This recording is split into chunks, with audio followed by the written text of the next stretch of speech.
നമസ്കാരം, ഞാൻ രശ്മി. ഇന്ന് നമ്മൾ ഉണ്ടാക്കാൻ പോണത് ബേക്കറി സ്റ്റൈലിലുള്ള പ്ലം കേക്ക് ആണ്. നല്ല ടേസ്റ്റുള്ള ഒരു പ്ലം കേക്ക് ആട്ടോ. പണ്ടത്തെ കാലത്തൊക്കെ ബേക്കറികളിൽ കിട്ടും, ബട്ടർ പേപ്പറിലൊക്കെ പൊതിഞ്ഞിട്ട് ഒരു പ്ലം കേക്ക്. അതിപ്പം എന്റെ ജനറേഷനിലുള്ളവർക്കൊക്കെ അറിയായിരിക്കും ആ ഒരു പ്ലം കേക്കിന്റെ ടേസ്റ്റ് എന്താണെന്ന്. പക്ഷെ ഇപ്പൊ നമുക്ക് ആ ഒരു പ്ലം കേക്കിന്റെ ടേസ്റ്റ് നമുക്ക് എവിടെ നിന്ന് വാങ്ങിച്ചാലും കിട്ടാറില്ല. പല കമ്പനിയുടെയൊക്കെ ഞാൻ മാറി മാറി വാങ്ങിച്ച് കഴിച്ചു നോക്കിയിട്ടുണ്ട്. എനിക്കാണെങ്കിൽ പ്ലം കേക്ക് ഭയങ്കര ഇഷ്ടമാണ്, അതുകൊണ്ട് പിന്നെ എത്ര കിട്ടിയാലും കഴിക്കും. പക്ഷെ എനിക്കതൊന്നും ആ ഒരു പഴയ ആ ഒരു ടേസ്റ്റിലേക്ക് ഇതുവരെയും കിട്ടിയിട്ടില്ല.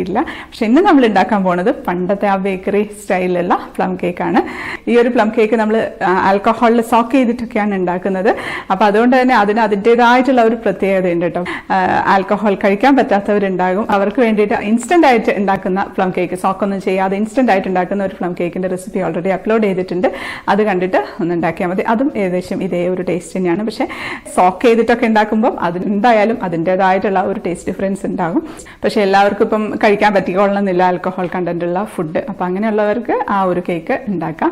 അപ്പൊ ക്രിസ്മസ് വരികയല്ലേ, അപ്പൊ എല്ലാവർക്കും പ്ലം കേക്ക് ഉണ്ടാക്കണ്ടേ, നേരത്തെ തന്നെ സോക്കിംഗ് ഒക്കെ നടത്തണ്ടേ. അതുകൊണ്ടാണ് കുറച്ച് നേരത്തെ തന്നെ ഞാൻ പ്ലം കേക്കിന്റെ റെസിപ്പി ആയിട്ട് വന്നത്. എല്ലാവർക്കും അഡ്വാൻസ് ആയിട്ട് ഹാപ്പി ക്രിസ്മസ്. കുറച്ച് നേരത്തെയാണെന്ന് അറിയാം, എന്നാലും കുഴപ്പമില്ല, ഹാപ്പി ക്രിസ്മസ്. പിന്നെ നമ്മൾ എല്ലാവർക്കും ഉണ്ടാക്കാനായിട്ട് ഈ ഒരു പ്ലം കേക്ക് ഒരുപാട് വില കൂടിയ ഡ്രൈ ഫ്രൂട്ട്സ് ഒന്നും ഉപയോഗിച്ചിട്ടല്ല ഉണ്ടാക്കുന്നത്. എല്ലാവർക്കും ഈസിലി അവൈലബിൾ ആയിട്ട് അഫോർഡബിൾ ആയിട്ടുള്ള ഡ്രൈ ഫ്രൂട്ട്സ് ഒക്കെ വെച്ചിട്ടാണ് നമ്മൾ ഈ ഒരു പ്ലം കേക്ക് ഉണ്ടാക്കുന്നത്. അതുകൊണ്ട് തന്നെ എല്ലാവർക്കും ഉണ്ടാക്കാം. ക്രിസ്മസ് ആകുമ്പോൾ പ്ലം കേക്ക് എന്ന് പറയുന്നത് ഒഴിച്ചുകൂടാൻ പറ്റാത്തൊരു സംഭവമാണ്. പ്ലം കേക്കും വൈനിന്റെ റെസിപ്പി ഞാൻ ഓൾറെഡി അപ്ലോഡ് ചെയ്തിട്ടുണ്ട്. ഗ്രേപ്പ് വൈനും പൈനാപ്പിൾ വൈനും പാഷൻ ഫ്രൂട്ട് വൈൻ എന്ന് പറഞ്ഞിട്ട് ചിക്കൂസ് ഡൈനിൽ തന്നെ ഉണ്ട്. അപ്പൊ ഒന്ന് സെർച്ച് ചെയ്ത് നോക്കിയാൽ മതി. ചിക്കൂസ് ഡൈൻ പൈനാപ്പിൾ വൈൻ അല്ലെങ്കിൽ ചിക്കൂസ് ഡൈൻ ഗ്രേപ്പ് വൈൻ എന്നൊക്കെ സെർച്ച് ചെയ്ത് നോക്കിയാൽ മതി. അപ്പൊ ഇനി നമുക്ക് നല്ല ടേസ്റ്റുള്ള ഒത്തന്റിക് ആയിട്ടുള്ള പ്ലം കേക്കിന്റെ റെസിപ്പിയിലേക്ക് പോവാം. അപ്പൊ നമുക്ക് പ്ലം കേക്ക് ഉണ്ടാക്കാം. ആദ്യം തന്നെ നമുക്ക് ഡ്രൈ ഫ്രൂട്ട്സ് ഒന്ന് സോക്ക് ചെയ്ത് വെക്കണം. അപ്പൊ അതിനുവേണ്ടി നല്ല വൃത്തിയുള്ള ഒരു ഗ്ലാസിന്റെ ജാറാണ് എടുക്കേണ്ടത്. ഗ്ലാസിന്റെ ജാറോ ഭരണിയോ ഏതായാലും കുഴപ്പമൊന്നുമില്ല. ഇപ്പൊ നമ്മൾ എത്ര ക്വാണ്ടിറ്റി ഇടുന്നുണ്ട് അനുസരിച്ചിട്ടുള്ള ഒരു പാത്രം എടുത്താൽ മതി. ഇപ്പം ഭരണി ആയാലും കുപ്പി ആയാലും നല്ല അടച്ചുറപ്പുള്ളതായിരിക്കണം. പിന്നെ നമ്മളിതിന് സോക്ക് ചെയ്യാൻ എടുക്കുന്ന പാത്രം നല്ല ക്ലീൻ ആയിരിക്കണം. ഒരു തുള്ളി പോലും വെള്ളത്തിന്റെ അംശം ഉണ്ടാവരുത്. ഇപ്പം നന്നായിട്ട് കഴുകുകയാണെന്നുണ്ടെങ്കിൽ കഴുകി വെയിലത്ത് വെച്ച് ഉണക്കി ഒട്ടും തന്നെ വെള്ളം ഇല്ലാന്ന് ഉറപ്പുവരുത്തിയതിന് ശേഷം മാത്രമേ സോക്ക് ചെയ്യാനായിട്ട് ഇടാവുള്ളൂ. നമുക്കിതിലേക്ക് 1/2 കപ്പ് കറുത്ത മുന്തിരിയാണ് ഇട്ട് ഇടുന്നത്. കുരുവില്ലാത്ത കറുത്ത മുന്തിരി തന്നെ എടുക്കണം. അത് നമുക്ക് 1/2 കപ്പ് ഇട്ട് കൊടുക്കാം. ഇനി നമ്മളിത് എടുക്കുന്നത് സാധാരണ കിസ്മിസ് ഇല്ലേ, അതാണ്. അതൊരു 1/4 കപ്പ് ഇട്ട് കൊടുക്കാം. കുരുവില്ലാത്തത് തന്നെ എടുക്കാൻ ശ്രദ്ധിക്കണം. ഇനി ഞാൻ എടുക്കുന്നത് ടൂട്ടി ഫ്രൂട്ടിയാണ്. ഇതും ഒരു 1/4 കപ്പ് എടുത്തിട്ടുണ്ട്. അത് നമുക്ക് ഇട്ട് കൊടുക്കാം. പല കളറെല്ലാം കൂടെ മിക്സ് ചെയ്തതാണ്, അത് നമുക്ക് ഇട്ട് കൊടുക്കാം. ഇനി ഞാൻ എടുത്തിരിക്കുന്നത് 1/4 കപ്പ് ചെറിയാണ്. സാധാരണ നമ്മൾ വാങ്ങിക്കുന്ന പാക്കറ്റിൽ വാങ്ങിക്കുന്ന ചെറിയില്ലേ, അത് തന്നെയാണത്. പ്രോസസ്ഡ് ചെറിയാണ്. അപ്പോൾ ഇത് ഒന്ന് നന്നായിട്ട് വളരെ ചെറിയ കഷ്ണങ്ങളാക്കിയിട്ട് വേണം ഇട്ട് കൊടുക്കാനായിട്ട്. ഇപ്പൊ ഒരുപാട് ഞാൻ ഫ്രൂട്ട്സ് ഒന്നും എടുക്കുന്നില്ല. കഴിക്കാൻ ഇഷ്ടമുള്ള ഡ്രൈ ഫ്രൂട്ട്സ് ഏത് വേണേലും എടുക്കാം. പക്ഷെ ഞാൻ ഇത്ര മാത്രമേ എടുക്കുന്നുള്ളൂ, കാരണം ഈസിലി അവൈലബിൾ ആയിട്ടുള്ള എല്ലാവർക്കും കിട്ടുന്ന തരത്തിലുള്ള ഡ്രൈ ഫ്രൂട്ട്സ് ആണ് ഞാൻ എടുത്തിട്ടുള്ളത്. പിന്നെ ജ്യൂസി ആയിട്ടുള്ള ഡേറ്റ്സ് ഉണ്ടാവും. അപ്പോൾ അതെല്ലാം കൂടെ ചിലപ്പോൾ നമുക്ക് ഒട്ടിപ്പിടിച്ചൊരു ഇതായി പോകും. അതുകൊണ്ടാണ് ഞാൻ ഡേറ്റ്സ് ഇടാത്തത്. ഞാനിപ്പം എല്ലാവർക്കും ഈസിലി അവൈലബിൾ ആയിട്ടുള്ള കഴിയുന്നതും കോസ്റ്റ് കുറഞ്ഞിട്ട് ഉള്ള ഒരു പ്ലം കേക്കാണ് നമ്മൾ ഉണ്ടാക്കുന്നത്. അപ്പോൾ അതുകൊണ്ട് ഇത്ര മാത്രമേ നമ്മൾ ഡ്രൈ ഫ്രൂട്ട്സ് എടുക്കുന്നുള്ളൂ. പിന്നെ നമ്മൾ എത്ര കേക്ക് ഉണ്ടാക്കണം എന്നതിനനുസരിച്ച് നമുക്ക് ഡ്രൈ ഫ്രൂട്ട്സ് ഒരുമിച്ച് സോക്ക് ചെയ്ത് വെക്കാം. ഇതിപ്പം ഈ ഒരു ക്വാണ്ടിറ്റി കൊണ്ട് നമുക്ക് 275 ഗ്രാം വരുന്ന ഒരു 4 കേക്കാണ് ഉണ്ടാക്കാൻ പറ്റുന്നത്. ഞാൻ ചെറിയ പ്ലം കേക്കാണ് ഉണ്ടാക്കി കാണിക്കുന്നത്. ഇനി ഇതിലേക്ക് നമുക്ക് ഒരു 1/2 കപ്പ് റം ഒഴിച്ചു കൊടുക്കാം. ഇതിപ്പോൾ നമുക്ക് നന്നായിട്ടൊന്ന് കുലുക്കി കൊടുക്കണം. ഒന്ന് കുലുക്കി എല്ലായിടത്തോട്ടും ആ റമ്മ എല്ലാ ഡ്രൈ ഫ്രൂട്ട്സിലേക്ക് ഒന്ന് എത്താൻ വേണ്ടി ഒന്ന് കുലുക്കി കൊടുത്താൽ മതി. എന്നിട്ട് ഞാനിവിടെ ഒരു പേപ്പറിൽ എഴുതി ഒട്ടിച്ച് വെക്കുകയാണ് ഡേറ്റ് എന്നാണ് ഇട്ടതെന്ന്. അല്ലെ കുറേ കഴിയുമ്പോഴത്തേക്ക് മറന്നു പോകും. 2 ആഴ്ച ആയോ അതോ 3 ആഴ്ച ആയോ എന്നൊക്കെ നമുക്കൊരു കൺഫ്യൂഷൻ ആയിരിക്കും. അപ്പോൾ അല്ലാന്നുണ്ടെങ്കിൽ കലണ്ടറിൽ നോട്ട് ചെയ്ത് വെച്ചാലും മതി. ഇതിനെ നമുക്ക് അങ്ങ് മാറ്റി വെക്കാം. 2 ആഴ്ച കഴിഞ്ഞിട്ട് നമുക്ക് എടുക്കാം. അപ്പോൾ അതിൻ്റെ ഇടയ്ക്ക് നമുക്ക് സമയം കിട്ടുമ്പോൾ ഇടയ്ക്ക് ഒന്ന് ജസ്റ്റ് എടുത്തൊന്ന് കുലുക്കി വെച്ചെടുത്താൽ മതി. ആ റമ്മൊക്കെ താഴെ മാത്രം കിടക്കാതെ എല്ലായിടത്തോട്ടും ഒന്ന് എത്താൻ വേണ്ടി വല്ലപ്പോഴും മാത്രം ഒന്ന് കുലുക്കിയാൽ മതി കേട്ടോ. അപ്പോൾ ദിവസവും എടുത്ത് കുലുക്കേണ്ട ആവശ്യമൊന്നുമില്ല. ഇതിപ്പോൾ ഒരു 3 ആഴ്ച കഴിഞ്ഞിട്ടുണ്ട്. എനിക്ക് 2 ആഴ്ച കഴിഞ്ഞപ്പോൾ എടുക്കാൻ പറ്റിയില്ല. നല്ല മണം കേട്ടോ. ഇത് തുറക്കുമ്പോൾ തന്നെ നല്ലപോലെ സോക്കായിട്ടുണ്ട്, നന്നായിട്ട് സോക്കായിട്ടുണ്ട്, അത്യാവശ്യം നന്നായിട്ട് തന്നെ സോക്കായിട്ടുണ്ട്. ഇത് മതി. ഇപ്പം നമ്മൾ പ്ലം കേക്ക് കഴിക്കുന്ന സമയത്ത് സംശയം തോന്നുന്നുണ്ട് റമ്മല് ചേർത്തതെല്ലാം ക്ലിക്കാവുമെന്നൊന്നും. അങ്ങനെയൊന്നുമില്ല കേട്ടോ. ഇങ്ങനെ ഒരു സംഭവം ഇതിൽ ചേർത്തിട്ടുണ്ടെന്ന് പോലും ആരും അറിയില്ല. അത്രയും ടേസ്റ്റ് ഡിഫറൻസ് ആണ്. കാരണം ഇതിൻ്റെ ആ ഒരു ഇപ്പം ഇതിൽ കിടക്കുന്ന ആ ഒരു ലിക്വിഡ് കഴിക്കാൻ തന്നെ നല്ല ടേസ്റ്റാണ്. നല്ല മധുരമായിട്ട് ഡ്രൈ ഫ്രൂട്ട്സിൻ്റെ എല്ലാം സത്തിറങ്ങിയിട്ട് നല്ല ടേസ്റ്റി ആയിട്ട് കിടക്കുന്ന ഒരു സിറപ്പാണ് ഇപ്പോൾ ഇതിലുള്ളത്.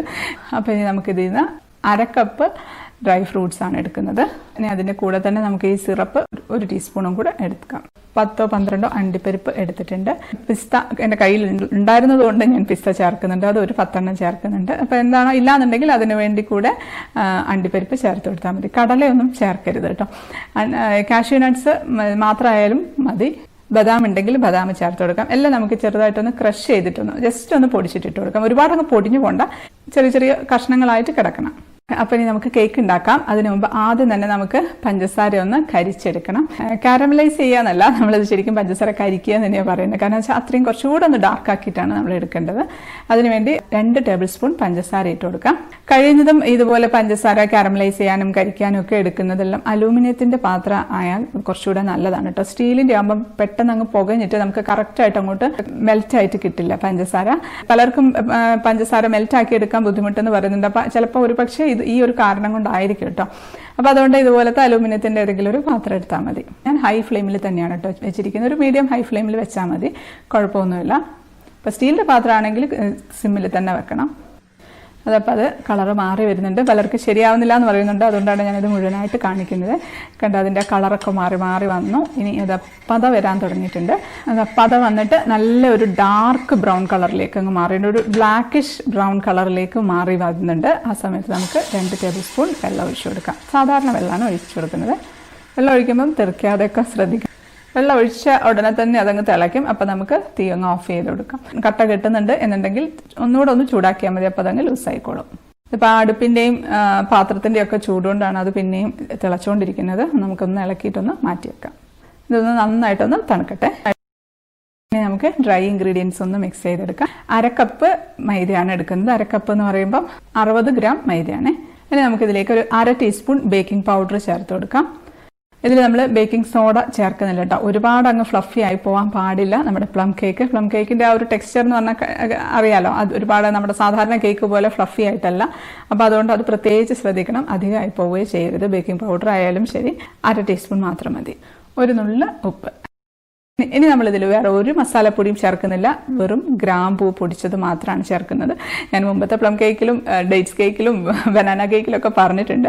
ഇത് മാത്രം ചേർക്കുമ്പോൾ ഒരു പ്രത്യേക ടേസ്റ്റാണ് നമ്മുടെ കേക്കിന് ഉണ്ടാവുക. പണ്ടത്തെയൊക്കെ ആ ഒരു പ്ലം കേക്കിൻ്റെ ടേസ്റ്റ് എന്ന് ഞാൻ പറഞ്ഞിട്ടില്ലേ, അത് കിട്ടണമെങ്കിൽ ഇത് മാത്രമായിട്ട് ചേർക്കണം. ആരും അങ്ങനെ സാധാരണ ചേർക്കാറില്ല. പക്ഷേ ഇത് ഞാൻ തന്നെ ചേർത്ത് എനിക്ക് ആ ഒരു ടേസ്റ്റ് കിട്ടാൻ വേണ്ടി പലതും മാറ്റി മാറ്റി ചെയ്ത് നോക്കിയിട്ട് കിട്ടിയിട്ടുള്ള ഒരു ഇൻഗ്രീഡിയൻ്റ് ആണിത്. കുറച്ച് ഗ്രാമ്പൂ ഞാൻ മിക്സിയുടെ ജാറിലിട്ട് നന്നായിട്ട് പൊടിച്ചതുപോലെ നല്ല എയർ ടൈറ്റ് ആയിട്ടുള്ള ഒരു കണ്ടെയ്നറിൽ ഇട്ടിട്ട് വെക്കാറാണ്. അപ്പോൾ എല്ലാ കേക്കിലും എടുക്കാമല്ലോ. അത് നമുക്ക് എടുത്തിട്ട് 1/4 ടീസ്പൂൺ ഇട്ട് കൊടുക്കാം. ഇനി നമുക്കിതെല്ലാം കൂടെ ഒന്ന് മിക്സ് ആക്കാനായിട്ടൊന്ന് അരിച്ചെടുക്കാം. ഒറ്റ പ്രാവശ്യം അരിച്ചാൽ മതി. സാധാരണ കേക്ക് പോലെ അത്രയും ഫ്ലഫി ഒന്നും ആയി പോകണ്ട. അതെല്ലാം കൂടെ ഒന്ന് മിക്സ് ആയാൽ മതി. ഇത് ബാക്കി വരുന്ന തരികളുണ്ടല്ലോ, അതും കൂടെ അതിനകത്തോട്ട് അങ്ങ് ഇട്ടേക്കാം. അതൊന്നും കളയേണ്ട ആവശ്യമൊന്നുമില്ല. ഇതെല്ലാം ഒന്ന് മിക്സ് ആക്കിയിട്ടുണ്ട്. ഇനി നമുക്കതങ്ങ് മാറ്റി വെക്കാം. ഇനി നമുക്ക് പഞ്ചസാര പൊടിച്ചെടുക്കാം. അതിനുവേണ്ടി നമുക്കൊരു 1/4 കപ്പും 2 ടേബിൾ സ്പൂണും പഞ്ചസാര ഇട്ട് കൊടുക്കാം. അതായത് 6 ടേബിൾ സ്പൂൺ പഞ്ചസാരയാണ്. ഞാനിത് എടുക്കുന്നത് 5 ഇഞ്ചുള്ള അലൂമിനിയത്തിൻ്റെ ബേക്കിംഗ് ട്രേ ആണ്. ഇപ്പോൾ പലരും ചോദിക്കാറുണ്ട് സ്റ്റീൽ പാത്രത്തിൽ ചെയ്തോട്ടെ എന്ന്. ഒരു പ്രശ്നമില്ല കേട്ടോ. ഞാൻ നമ്മുടെ ഇതിന് തൊട്ട് മുമ്പ് ഉണ്ടാക്കിയ പ്ലം കേക്ക് ചോറ്റും പാത്രത്തിലാണ് ചെയ്തിട്ടുള്ളത്, സ്റ്റീലിൻ്റെ ചോറ്റും പാത്രത്തിൽ. അതേപോലെ ചെയ്താലും മതി. അതിലേക്ക് ബട്ടർ പേപ്പർ വെച്ചിട്ട് അതിലൊന്ന് ഗ്രീസ് ചെയ്ത് കൊടുക്കാം. നമ്മൾ ബട്ടർ വെച്ചിട്ടാണ് ഈ കേക്ക് ഉണ്ടാക്കുന്നത്. ഈ സമയത്ത് നമുക്ക് ഓവൻ സെറ്റപ്പ് ഒന്ന് ചൂടാക്കാൻ വെക്കാം. ഇനി നമുക്ക് ഒരു ബൗളിലേക്ക് 25 ഗ്രാം ബട്ടർ ചേർത്ത് കൊടുക്കാം. ഒരു 2 ടേബിൾ സ്പൂൺ ഒക്കെ ഉണ്ടാവും. ഈ ബട്ടർ മാത്രമേ നമ്മൾ ഈ ഒരു പ്ലം കേക്കിൽ ചേർക്കുന്നുള്ളൂ. ഇതൊന്ന് നമുക്ക് നന്നായിട്ടൊന്ന് ബീറ്റ് ചെയ്തെടുക്കാം. ഞാൻ ബീറ്റർ വെച്ചിട്ടാണ് ചെയ്യുന്നത്. വിസ്ക് ഉള്ളവർ വിസ്ക് വെച്ചിട്ടും ചെയ്യാം. അപ്പോൾ അത് ബീറ്റ് ചെയ്ത് എടുത്തിട്ടുണ്ട്. ഇനി നമുക്കിതിലേക്ക് പൊടിച്ച് വെച്ചിരിക്കുന്ന പഞ്ചസാര ചേർത്ത് കൊടുക്കാം. പഞ്ചസാര ചേർത്തിട്ട് നന്നായിട്ടൊന്ന് ബീറ്റ് ചെയ്തെടുക്കാം. ഇതിൽ പഞ്ചസാര പൊടിക്കുന്ന സമയത്ത് പഞ്ചസാര പൊടി അങ്ങ് ചൂടായി പോകാൻ സാധ്യതയുണ്ട്. അപ്പോൾ അങ്ങനെ ചൂടായിട്ടുണ്ടെങ്കിൽ അതിൻ്റെ റൂം ടെമ്പറേച്ചറിലായതിനു ശേഷം മാത്രമേ ബട്ടറിലോട്ട് ചേർത്ത് കൊടുക്കാൻ പാടുള്ളൂ. അല്ലാന്നുണ്ടെങ്കിൽ ബട്ടർ പെട്ടെന്ന് അങ്ങ് മെൽറ്റായിട്ട് വെള്ളം പോലെ ആയിപ്പോൾ നമുക്ക് നല്ല ഒരു ഫ്ലഫി ആക്കി എടുക്കാൻ ബുദ്ധിമുട്ടായിരിക്കും. പിന്നെ അതുപോലെ ബട്ടർ ആണെങ്കിലും റൂം ടെമ്പറേച്ചറിലുള്ള ബട്ടർ തന്നെ എടുക്കണം. ഫ്രിഡ്ജിൽ നിന്നും നേരിട്ട് എടുത്ത് ഉപയോഗിക്കരുത്. ബീറ്റ് ചെയ്യുന്ന സമയത്ത് നമുക്ക് തോന്നും ഇതങ്ങ് ബീറ്റ് ആവില്ലേ എന്ന്. കാരണം പഞ്ചസാര പൊടിയെല്ലാം കൂടെ ഇങ്ങനെ ഡ്രൈ ആയിട്ട് കിടക്കുന്ന പോലെ തോന്നും. പക്ഷേ അതൊന്നും കുഴപ്പമില്ല, പിന്നെയും ബീറ്റ് ചെയ്തുകൊണ്ടിരുന്നാൽ മതി. അതപ്പോൾ ബീറ്റ് ചെയ്തിട്ടുണ്ട്. അപ്പോൾ ബീറ്റ് ചെയ്യും കുറച്ച് സമയം കൂടെ ബീറ്റ് ചെയ്യുമ്പോഴത്തേക്കും ഈ ഒരു പരുവത്തിനാവും. അതായത് നല്ല ഫ്ലഫി ആയിട്ട് കിട്ടും. ഇത്ര വരെ നമ്മളൊന്ന് ബീറ്റ് ചെയ്തിട്ടെടുക്കണം. ഇനി നമ്മളിതിലേക്ക് ചേർക്കാൻ പോകുന്നത് ഒരു മുട്ടയാണ്. ഒരു മുട്ട മാത്രം മതി. അത് നമുക്ക് പൊട്ടിച്ചൊഴിച്ച് കൊടുക്കാം. ഇതിലേക്ക് നമുക്കൊരു 1/2 ടീസ്പൂൺ വാനില എസൻസും കൂടെ ചേർത്ത് കൊടുക്കാം. വാനില എസൻസിൻ്റെ ടേസ്റ്റ് ഒന്നും നമുക്ക് കേക്കിൽ അങ്ങനെ മനസ്സിലാവില്ല കേട്ടോ. ഇത് നന്നായിട്ടൊന്ന് ബീറ്റ് ചെയ്തെടുക്കാം. ഇത് അടിക്കുമ്പം ആദ്യം ഒന്ന് നമ്മൾ പിരിഞ്ഞ പോലെയൊക്കെ ഒന്ന് തോന്നും. കുഴപ്പമൊന്നുമില്ല, അങ്ങ് കണ്ടിന്യൂസ് ആയിട്ട് അങ്ങ് അടിച്ചിരുന്നാൽ മതി. അപ്പോൾ നല്ല ഫ്ലഫി ആയിട്ട് വന്നിട്ടുണ്ട്. ഇത് മതി. ഇനി നമുക്കിതിലേക്ക് ഡ്രൈ ഇൻഗ്രീഡിയൻസ് ഒന്ന് ഇട്ട് കൊടുക്കാം. ഇതിപ്പോൾ ഞാൻ ഇത്ര 1/2 കപ്പ് മാത്രമല്ലേ എടുക്കുന്നുള്ളൂ, അതുകൊണ്ട് ഞാൻ ഒരുമിച്ചിട്ടാണ്. അല്ല കൂടുതൽ എടുക്കുകയാണെങ്കിൽ ഒരു 2-3 പ്രാവശ്യമായിട്ട് ഇട്ട് കൊടുത്താലും മതി. അതിട്ടിട്ടൊന്ന് ഫോൾഡ് ചെയ്തെടുക്കാം. അപ്പോൾ അതാ മിക്സ് ചെയ്ത് വെച്ചിട്ടുണ്ട്. ഇനി നമുക്കിതിലേക്ക് പഞ്ചസാര കരിച്ചത് ആണ് ചേർത്ത് കൊടുക്കുന്നത്. ഇത് തണുത്തപ്പോഴത്തേക്കും നല്ല തിക്കായിട്ടുണ്ട്. അത് നമുക്ക് ഒഴിച്ചു കൊടുക്കാം. ഒരുപാടങ്ങ് ലൂസായി പോകണ്ട. ഒരുപാടങ്ങ് ലൂസായി പോയാൽ നമ്മുടെ ബാറ്റർ അങ്ങ് ലൂസായി പോകും. ഇനി നമുക്ക് എല്ലാം കൂടെ ഒന്ന് മിക്സ് ചെയ്ത് കൊടുക്കാം. ഇത് ഈ സമയത്ത് ചേർത്താൽ മതി. ഇനി നമുക്ക് ഇതിലേക്ക് സോക്ക് ചെയ്ത ഡ്രൈ ഫ്രൂട്ട്സ് ചേർത്ത് കൊടുക്കാം. അതിൻ്റെ കൂടെ ആ വെള്ളം നമ്മൾ എടുത്തില്ലേ അതും കൂടെ ഒഴിച്ചു കൊടുക്കാം. ഇനി നമ്മളത് നട്ട്സ് ക്രഷ് ചെയ്താണ് അത് ഇട്ട് കൊടുക്കാം.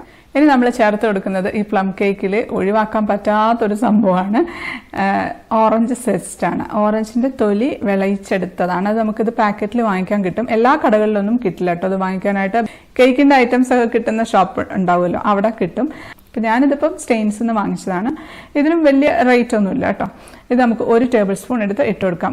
ഇതെന്ന് പറയുന്നത് നമ്മുടെ പ്ലം കേക്കിൻ്റെ ആ കറക്റ്റ് ടേസ്റ്റ് കൊടുക്കുന്ന ഒരു സംഭവമാണ്. നമ്മൾ ഈ കഴിക്കുന്ന സമയത്ത് ഇതിങ്ങനെ ഇടയ്ക്കിടയ്ക്ക് ഇങ്ങനെ ഓരോ ബൈറ്റ് കിട്ടുമ്പോൾ അതിൻ്റെ ആ ഒരു ഫ്ലേവർ എന്ന് പറഞ്ഞാലോ അത് സംഭവമാണ്. കിട്ടുകയാണെങ്കിൽ എന്തായാലും ഇടണം, ഇല്ലെങ്കിലും കുഴപ്പമൊന്നുമില്ല. പക്ഷേ ഇതിട്ടാലാണ് ആ ഒരു കറക്റ്റായിട്ടുള്ള ഒരു ടേസ്റ്റ് കിട്ടുക. ഓൺലൈനിൽ അവൈലബിൾ ആണോ എന്ന് ഞാനൊന്ന് നോക്കട്ടെ. ഉണ്ടെങ്കിൽ ഞാൻ ലിങ്ക് താഴെ ഡിസ്ക്രിപ്ഷൻ ബോക്സിൽ ഇട്ടേക്കാം. ഇപ്പം ഒരു പാക്കറ്റ് ഓറഞ്ച് സെസ്റ്റിന് 15 രൂപയേ ഉള്ളൂ കേട്ടോ. പക്ഷെ കിട്ടാനാണ് ഇച്ചിരി ബുദ്ധിമുട്ട്. ഇത് ഈ ഒരു ഓറഞ്ച് സെസ്റ്റ് നമ്മൾ സോക്ക് ചെയ്യേണ്ട ആവശ്യമില്ല. അതുപോലെ തന്നെ ഞാൻ നട്ട്സും സോക്ക് ചെയ്യാൻ എടുക്കാറില്ല. കാരണം പലരും നട്ട്സൊക്കെ സോക്ക് ചെയ്ത് കണ്ടിട്ടുണ്ട്. പക്ഷേ എനിക്ക് ആ ഒരു നട്ട്സ് സോക്ക് ചെയ്തതിലും ഇങ്ങനെ ചെയ്യുന്നതാണ് കൂടുതൽ ഇഷ്ടം. അതുകൊണ്ടാണ് ഈ ഒരു തരത്തിൽ ചെയ്യുന്നത്. ഇതൊന്ന് മിക്സ് ആക്കിയിട്ടുണ്ട്. നമ്മളത് ഗ്രീസ് ചെയ്ത് വെച്ചിരിക്കുന്ന ബേക്കിംഗ് ട്രേയിലേക്ക് ഒഴിച്ചു കൊടുക്കാം.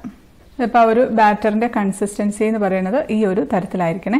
ഒരുപാട് അങ്ങ് ലൂസായിപ്പോയാൽ നമ്മൾ ഈ ഇട്ടിരിക്കുന്ന ഡ്രൈ ഫ്രൂട്ട്സും ഡ്രൈ നട്ട്സും ഒക്കെ ആണെങ്കിലും അടിയിൽ പോയിട്ട് സെറ്റിലാവും. എല്ലായിടത്തും ഒരുപോലെ സ്പ്രെഡായിട്ട് കിട്ടില്ല. അപ്പോൾ അതുകൊണ്ടാണ് നമ്മുടെ പ്ലം കേക്കൊക്കെ ഉണ്ടാക്കുന്ന സമയത്ത് എപ്പോഴും ബാറ്റർ നല്ല തിക്കായിരിക്കണം. സാധാരണ കേക്ക് ഉണ്ടാക്കുന്ന പോലെ ആവരുത്. അപ്പോൾ നമുക്ക് ആ ഒരു പെർഫെക്റ്റ് ടെക്സ്ചറിലും ടേസ്റ്റിലും നമുക്ക് കഴിക്കാൻ പറ്റും.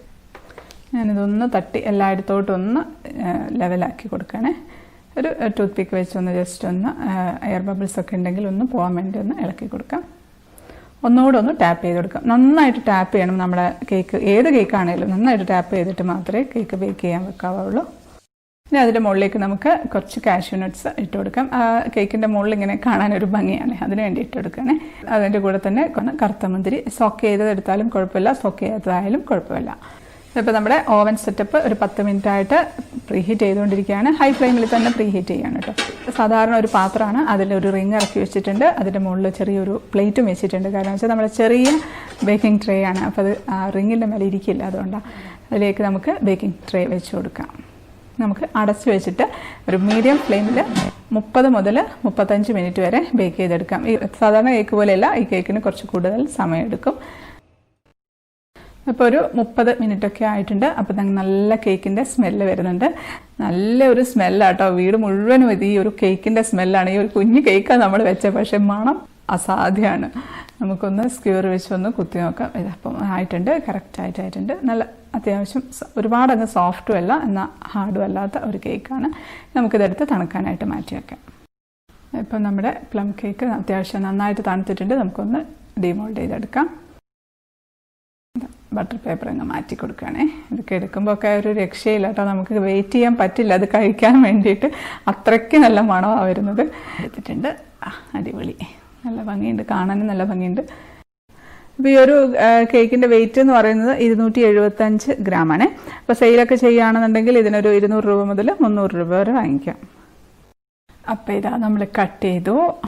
ഞാനൊന്ന് ടേസ്റ്റ് ചെയ്ത് നോക്കട്ടെ. ഒരു രക്ഷയില്ല കേട്ടോ, അത്രയ്ക്ക് ടേസ്റ്റുള്ള ഒരു പ്ലം കേക്കാണ്. നിങ്ങൾ ഒരു പ്രാവശ്യമെങ്കിലും ഈ ഒരു രീതിയിൽ കേക്ക് ഉണ്ടാക്കി നോക്കണം. അത്രയ്ക്ക് ടേസ്റ്റുള്ള കേക്കാണ്. കേക്ക് ഹാർഡേ അല്ല, കേക്ക് സോഫ്റ്റാണ്, പക്ഷേ എന്നാൽ അധികം സോഫ്റ്റും അല്ല. കറക്റ്റായിട്ടുള്ള ആ ഒരു പ്ലം കേക്കിൻ്റെ ടെക്സ്ചറാണ്. ടേസ്റ്റും അതേ ടേസ്റ്റായിട്ടോ, പണ്ടത്തെ ആ ഒരു പ്ലം കേക്കിൻ്റെ അതേ ടേസ്റ്റ് തന്നെയാണ്. തീർച്ചയായിട്ടും നിങ്ങൾക്ക് ഇഷ്ടപ്പെടും. കേക്ക് കഴിക്കുന്ന സമയത്ത് ആ ഒരു റമ്മിൻ്റെ ഒന്നും ടേസ്റ്റ് നമ്മൾ അറിയുന്നേ ഇല്ല. നമ്മളിത് കഴിച്ചാൽ കിക്കാവുമോ എന്ന് പേടിക്കുകയും വേണ്ട, അങ്ങനെയൊന്നുമില്ല. ഞങ്ങൾ അങ്ങനെയാണെന്നുണ്ടെങ്കിൽ ഞാനിവിടെ എപ്പോഴും കിടക്കേണ്ടത്. അത്രയും എനിക്ക് ഇഷ്ടമാണ് ഈ ഒരു കേക്ക്, കഴിക്കാറുമുണ്ട്. നമ്മൾ കേക്ക് കഴിക്കുന്ന സമയത്ത് അതിൽ ആ ഒരു ഓറഞ്ച് സെസ്റ്റ് ഇല്ലേ, അതിൻ്റെ ആ ഒരു ടേസ്റ്റ് ഇങ്ങനെ നന്നായിട്ട് കിട്ടുന്നുണ്ട്. നട്ട്സ് ആണെങ്കിലും സോക്ക് ചെയ്ത ഡ്രൈ ഫ്രൂട്ട്സ് ആണെങ്കിലും എല്ലാം കൂടി അടിപൊളി ടേസ്റ്റുള്ള ഒരു പ്ലം കേക്കാണ്. തീർച്ചയായിട്ടും എല്ലാവർക്കും ഇഷ്ടപ്പെടും, എല്ലാ പ്രായത്തിലുള്ളവർക്കും ഇഷ്ടപ്പെടുന്ന ഒരു കേക്കാട്ടോ. പ്ലം കേക്ക് ഇഷ്ടമല്ലാത്തവർക്ക് പോലും ഇഷ്ടപ്പെടും എന്ന് തന്നെയാണ് എനിക്ക് തോന്നുന്നത്. അപ്പോൾ ഒരിക്കലെങ്കിലും ഒന്നുണ്ടാക്കി നോക്കണം. നല്ല അടിപൊളി ടേസ്റ്റുള്ള പ്ലം കേക്കാണ്. പിറ്റേ ദിവസമാണ് കേട്ടോ, വേറെ കേക്കാണിത്. ആ കേക്ക് അത് അപ്പോഴേ മുറിച്ച് തിന്നു കഴിഞ്ഞു. ഇനിയിപ്പോൾ ഇത് അടുത്ത് പിറ്റേ ദിവസം ഉണ്ടാക്കിയ കേക്കാണ്. പിന്നെ ഇപ്പം സെയിൽ ചെയ്യാനൊക്കെ ആണെന്നുണ്ടെങ്കിൽ ഞാൻ ഈ ഒരു തരത്തിൽ അങ്ങ് പൊതിഞ്ഞ് വെക്കുക. പണ്ടൊക്കെ പ്ലം കേക്ക് പൊതിഞ്ഞ് കിട്ടില്ലേ ബട്ടർ പേപ്പറിൽ, ആ തരത്തിൽ അങ്ങ് പൊതിയാണ്. കുറച്ചും കൂടെ വലുപ്പത്തിൽ ബട്ടർ പേപ്പർ എടുത്തിട്ടുണ്ട്. ഒരു 13 ഇഞ്ച് ഡയമീറ്ററോളം ഉള്ള ഒരു ബട്ടർ പേപ്പറാണ്. റൗണ്ടിൽ കട്ട് ചെയ്താണ്. റൗണ്ടൊന്നും അത്രയ്ക്ക് പെർഫെക്ഷൻ ഒന്നുമില്ല, എന്നാലും കുഴപ്പമൊന്നുമില്ല. നടുവിലേക്ക് അതിൻ്റെ കറക്റ്റ് സെൻറ്ററിലേക്ക് വെച്ചിട്ട് പതുക്കെ സൈഡിൽ നിന്ന് ഇങ്ങനെ മടക്കി അങ്ങ് വെച്ച് കൊടുക്കുകയാണ്. സാരിയുടെയൊക്കെ ഞുറി എടുക്കില്ലേ, അതുപോലെ അങ്ങ് മടക്കിയിട്ട് അങ്ങ് ഒരു സെല്ലോ ടേപ്പ് വെച്ച് ഒട്ടിച്ചു കൊടുക്കാം. ഇതിട്ട് ഇതിൻ്റെ മുകളിൽ ആ സെല്ലോ ടേപ്പ് വെച്ചെടുത്ത് നമ്മുടെ ബിസിനസ്സിൻ്റെ പേരുള്ള സ്റ്റിക്കറില്ലേ, അത് ഒട്ടിച്ചു കൊടുക്കാം. ഇതുകൂടാതെ നമുക്ക് പേപ്പർ മോൾഡ് വാങ്ങിക്കാൻ കിട്ടും കേട്ടോ. അത് വെച്ചാൽ ഇതുപോലത്തെ പേപ്പർ മോൾഡ് വാങ്ങിക്കാൻ കിട്ടും. അപ്പോൾ ഇതിൽ തന്നെ ബേക്ക് ചെയ്തിട്ട് ഇതിൽ തന്നെ ജസ്റ്റ് പ്ലാസ്റ്റിക്കിൻ്റെ നല്ല ഭംഗിയുള്ള ഷീറ്റുകളൊക്കെ ഉണ്ട്. അതുകൊണ്ട് കവർ ചെയ്ത് ഒരു നല്ല കളർഫുള്ളായിട്ടുള്ള ഒരു ടേപ്പ് വെച്ചിട്ട് കെട്ടിയിട്ട് കൊടുക്കുകയും ചെയ്യാം. ഞാൻ അങ്ങനെയായിരുന്നു പണ്ട് കൊടുത്തിരുന്നത്. ഡേറ്റ്സ് കേക്കും ഒക്കെ ഞാൻ അതുപോലെയാണ് കൊടുത്തിട്ടുണ്ടായിരുന്നത്. എല്ലാവരും ഈ വർഷത്തെ ക്രിസ്മസിന് ഈ ഒരു പ്ലം കേക്ക് ഉണ്ടാക്കി നോക്കൂ, മിസ് ചെയ്യരുത്. അത്രയും ടേസ്റ്റുള്ള ഒരു കേക്കാണ്. അപ്പോൾ എല്ലാവരും ഉണ്ടാക്കി നോക്കുമെന്ന് വിശ്വസിക്കുന്നു. വീഡിയോ ഇഷ്ടപ്പെട്ട ലൈക്ക് ചെയ്യാനും കമൻറ്റ് ചെയ്യാനും ഷെയർ ചെയ്യാനൊന്നും മറക്കല്ലേ. സബ്സ്ക്രൈബ് ചെയ്യാത്തവർ ഒന്ന് സബ്സ്ക്രൈബ് ചെയ്തേക്കണേ. അപ്പോൾ നമുക്ക് അടുത്തൊരു അടിപൊളി റെസിപ്പി ആയിട്ട് കാണാം. അതുവരേക്കും stay happy, stay positive. By.